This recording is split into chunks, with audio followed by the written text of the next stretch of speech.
जी नमस्कार, मेरा नाम किशन कुमार है और आप अंदर न्यूज़ बिहार देख रहे हैं। अभी हमें नौतन के श्रीराम खेल मैदान में और आज एनडीए की तरफ से आज पवन सिंह का आगमन होने वाला है। और आइए हम कुछ लोगों से बात करने का प्रयास करते हैं कि यहाँ पे कैसा माहौल है और यहाँ पे आज पवन सिंह आने वाला है।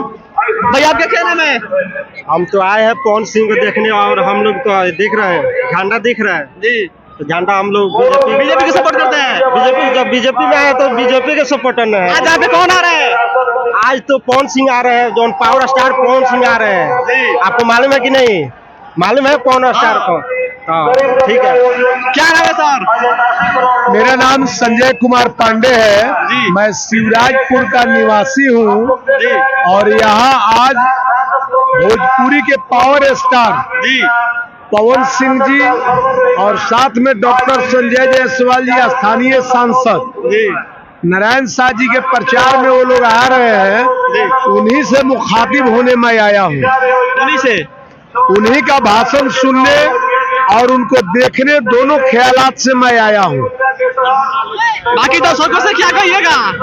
दर्शकों से ही नहीं बल्कि पूरे तमाम आपके चैनल से देखने वाले लोगों को जी मैं अपील करता हूं कि आप सभी लोग भारतीय जनता पार्टी एनडीए सरकार को समर्थन करें और फिर से एक बार बिहार में एनडीए समर्थन की सरकार बने और हमारे क्षेत्रीय विधायक नारायण प्रसाद शाह जी का हाथ मजबूत हो, उनको वोट करें, उनको लगभग 50,000 वोटों से जिताए, ये मैं अपील करता हूं।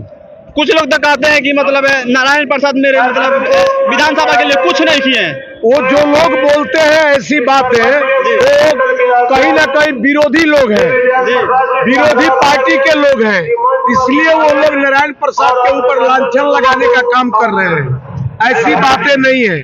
नारायण शाह मृदुभाषी हैं, समाज सेवी हैं, समाज में हर तबके को साथ में लेकर के चलते हैं। उनके प्रयास से नौतन बैरिया के तमाम टोला गांव में रोड की स्थिति अच्छी है। इसलिए जो लोग विरोध कर रहे हैं वो विरोधी हैं, विरोधी पार्टी के लोग हैं, इसलिए लोग विरोध कर रहे हैं। बाकी आप क्या कहिएगा चाचा जी? बोलिए क्या बात है, क्या पूछ रहे हैं? बीजेपी के बारे में क्या कहिएगा? बीजेपी के बारे में क्या कहेंगे? बहुत बढ़िया कहेंगे, काम किया है, अब इससे ज्यादा कौन करेगा? उससे ज्यादा कोई नहीं करेगा। कौन करेगा? क्या चीज का दिक्कत है? कुछ की दिक्कत नहीं है। क्या चीज का है? बहुत लोग कहते हैं कि बीजेपी कुछ नहीं किया है। विपक्षी या पक्षी रहेगा नहीं तो फिर लड़ाई क्या चीज का होगा?